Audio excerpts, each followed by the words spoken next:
아브라함은 하나님이 주신 말씀에 따라 순종하여 갈대아 우르를 떠나왔습니다. 창세기 22장 1, 2절을 보면 여호와께서 아브라함에게 이르시되 너는 너의 고향과 친척과 아버지의 집을 떠나 내가 내게 보여줄 땅으로 가라. 내가 너로 큰 민족을 이루고 내게 복을 주어 내 이름을 창대하게 하리니 너는 복이 될지니라. 하나님의 약속의 말씀을 믿은 아브라함은 계속 그 아내 사라와 함께 자녀 주시기를 기다렸습니다. 하지만 그 자녀의 약속은 인간적으로도 정말 견디기 어려운 세월이었습니다. 처음에 아브라함에게 말씀하신 것이 75세 때였습니다. 하지만 10수년을 기다려도 응답은 없었고 결국 사라는 자기의 여종 하갈을 데려다가 아브라함과 동침할 것을 권했고 결국 하갈은 임신을 하게 됩니다. 사라는 하나님의 응답을 기다림에 지쳐 자신의 인간적인 생각으로 자녀 얻는 것에만 집중한 나머지 이러한 실수를 저지르게 되었습니다. 사라의 나이도 이미 임신할 수 없는 상태가 되었다고 포기하고 있었음이 틀림이 없을 것입니다. 노아 이전의 시대에는 사람들이 수백 년을 살았습니다. 노아 홍수 이후에는 사람들의 수명이 급격하게 줄어듭니다. 노아의 자손들은 급격하게 번성하여 땅이 충만하게 되었습니다. 아마도 사람들은 대략적으로 출산의 정년기를 알고 있었고 사라는 이미 출산 정년기의 나이를 넘었음이 틀림이 없었을 것입니다. 그런 조바심이 하나님의 약속에 대한 자신의 해석을 넣어 자녀를 낳게만 하면 된다는 생각에 하갈을 아브라함에게 주게 된 것입니다. 아브라함 역시도 이러한 조바심에서 벗어날 수 없었던 것 같습니다. 자기 아내가 말한 것에 대해 아브라함의 의견은 어느 한 군데에 찾아볼 수 없습니다. 아브라함은 사라의 의견에 동의하여 하갈과 동침하였습니다. 사라의 큰 잘못은 하나님의 약속을 자신의 생각대로 해석하고 그것을 자신의 생각대로 이루려 하였던 것입니다. 우리 역시 이러한 잘못을 저지르는 과정에 사라와 같은 실수를 저지르는 경우가 종종 있습니다. 오히려 더한 부분도 많이 있습니다.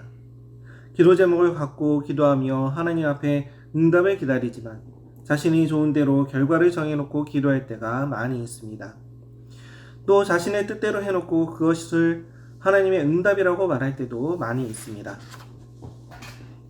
하나님께서는 응답을 바로 주시지 않을 때도 있습니다. 인간적인 생각으로 너무 늦게까지 응답을 주시지 않을 때도 있습니다. 하지만 우리는 신실하신 하나님을 의지해야 합니다. 하나님께서는 우리들보다 우리를 잘 아시고 우리를 위해서 응답해 주실 때가 있는 반면 응답하지 않을 때도 있는 것입니다. 또 한 가지 우리가 살펴보아야겠습니다. 우리가 성경의 인물을 볼 때 하나님께 선택된 사람들 중 어느 한 명 할 것 없이 모두 흠이 있었습니다. 다윗의 경우 우리아의 아내를 범했고 또 살인을 했고 신실한 신앙을 보여준 욥도 교만함이 있었고 또 절망한 나머지 하나님을 원망하였습니다. 성경에서 어느 한 사람 없이 예수님 외에는 부족한 면이 없는 사람이 없습니다. 하나님께서는 부족한 부분이 있어도 그 신앙을 통해서 의롭게 생각하셨습니다. 아브라함은 우리가 보기에 믿음이 없어 보였던 부분도 몇 군데에서 나타납니다. 하지만 그가 보였던 신앙을 하나님은 의롭게 보셨고 그 약속을 이루셨습니다. 사도 바울도 아브라함이 믿음으로 의로움을 받았다고 이야기하고 있습니다. 로마서 4장 1절에서 3절입니다. 그런즉 육신으로 우리 조상인 아브라함이 무엇을 얻었다 하리요. 만일 아브라함이 행위로서 의롭다 하심을 받았으면 자랑할 것이 있으려니와 하나님 앞에서는 없느니라. 성경이 무엇을 말하느냐? 아브라함이 하나님을 믿음에 그것이 그에게 의로 여겨진 바 되었느니라. 우리는 예수 그리스도의 신앙을 가지고 우리의 삶이 끝날 때까지 의지하며 나아가야 할 것입니다. 우리는 너무 연약해서 자주 넘어질 때가 있습니다.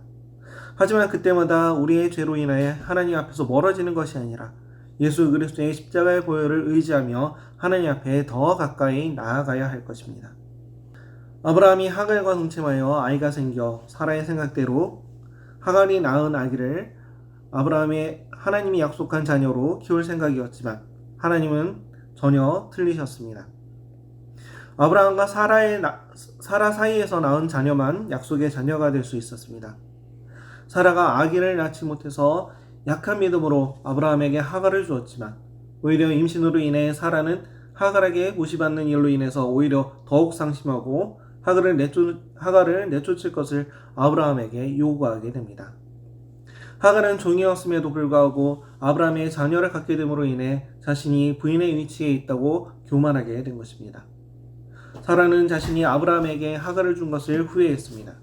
그리고 자신의 방법이 틀린 것을 알게 됩니다. 사라 자신이 자신의 뜻대로 하나님의 약속의 결과만 집중한 나머지 하갈을 통해서라도 약속의 자녀를 얻고자 하였으면 하갈이 자녀를 낳을 때까지 참았을 것입니다. 하지만 사라는 하갈의 태도에 분노해 하갈을 내쫓았습니다. 우리가 하나님의 일을 할 때 하나님을 의지하지 않고 우리의 뜻대로 한다면 분명히 사라가 범했던 일처럼 우리에게 좋지 못한 결과가 발생할 수도 있습니다. 많은 사람들이 자신이 좋은 대로 결정하고 기도하고 그 응답이 자신의 뜻과 맞지 않으면 하나님을 떠나기도 합니다. 앞서 이야기했지만 하나님께서는 우리보다 우리를 더 잘 아시고 믿음 안에 더욱 잘 되기를 바라십니다. 그렇기 때문에 우리가 하나님을 떠나는 것은 어리석은 짓입니다. 기도의 응답이 자신이 원하는 결과대로 나오지 않을 때 낙심이 되는 것은 당연하지만 그 낙심 가운데서도 우리를 사랑하시는 하나님 아버지를 생각하며 믿음 안에 거하며 순종하며 나아가야 할 것입니다. 하나님께서는 우리에게 그 무엇보다도 가장 큰 복인 하나님 나라를 우리에게 주실 것이기 때문입니다. 다시 하갈을 보도록 하겠습니다. 하갈이 사라에게 학대를 당하고 그 학대를 피해 도망하여 나오게 됩니다. 하지만 하나님께서는 약속의 자녀는 아니었지만 아브라함에게 약속한 내가 너로 큰 민족을 이루고 내게 복을 주어 내 이름을 창대케 하리라는 약속을 하갈을 통해 낳은 이스마엘을 통해서도 이루어 주십니다. 약속의 자녀는 아니었지만 아브라함의 자녀를 통해 이루실 약속을 사라의 몸속인 하갈과 동침하여 낳은 이스마엘을 통해서도 이루어 주십니다. 하지만 많은 자녀의 약속을 받았지만 그것이 축복은 아니었음을 12절을 통해서 이야기하고 있습니다. 16장 12절입니다. 그가 사람들 중에 들나귀같이 되리니 그의 손이 모든 사람을 치겠고 모든 사람의 손이 그를 칠지며 그가 모든 형제와 대항해서 살리라 하니라. 지금 현재를 보면 이슬람권의 이스마엘의 자손이라 자칭하는 사람들은 이 말씀과 같이 모든 다른 민족과 평화하지 못하는 것을 잘 알 수 있습니다. 그뿐만이 아닙니다. 이스마엘의 자손들은 믿음 안에서도 축복을 받지 못했습니다.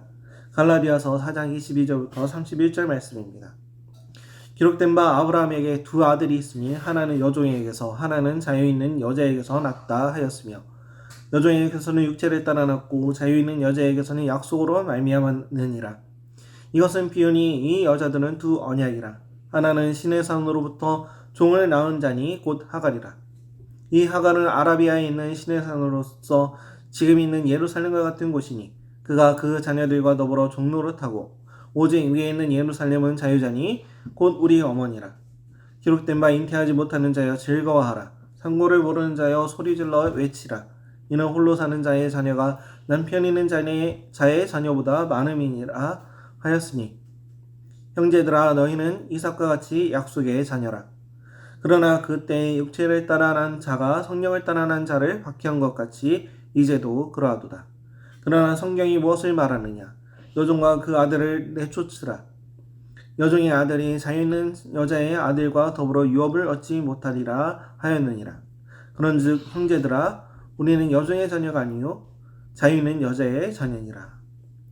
이 말씀과 같이 이스마엘 자손은 세상 사람으로 약속에 있지 못한 자녀로 이야기되고 있습니다.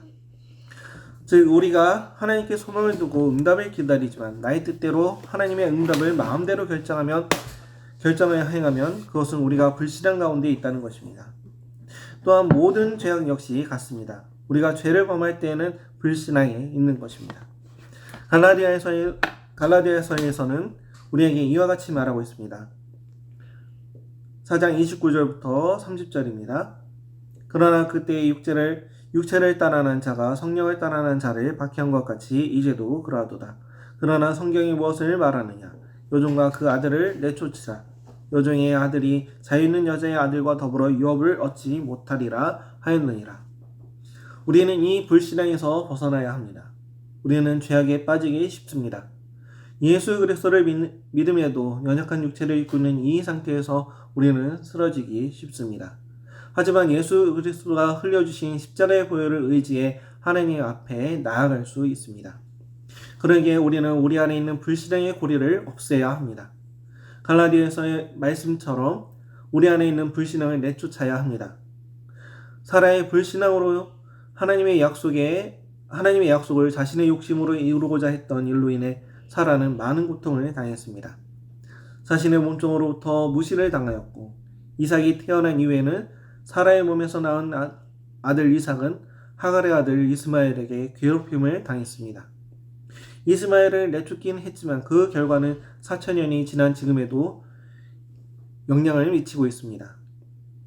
모든 일이 이와 같은 결과를 가져오는 건 아니지만 우리가 신앙 안에 있으면 우리의 불신앙을 버리고 하나님께 응답을 구할 때 자신이 원하는 대로의 결과를 바라는 것이 아니라 어떠한 일에도 믿음 안에서 끝까지 하나님 앞에 나아가야 할 것입니다.